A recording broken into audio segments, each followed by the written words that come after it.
দেখো কাটাখালি বর্তমান পরিস্থিতি আমি কিছু বলতে পারবো না, তুই বল।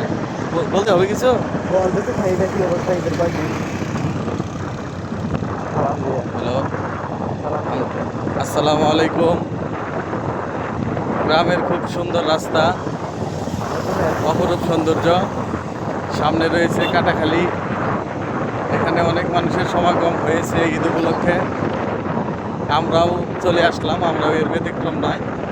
ঈদকে আরও সুন্দর প্রাণবন্ত করে তোলার জন্য সুন্দর একটি রাস্তা।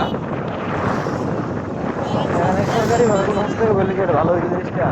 এটা এখানে আরও কিছু যদি এরকম ইটি হইতো আরও বেশি ভালো হইতো। এই যে এটাই তো না,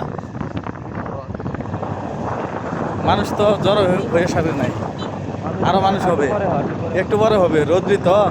পানিটা উঠলে হ্যাঁ, আর মানুষ তো মনে করো আমাদের মতো এতটা বিঘার গ্রস্ত না।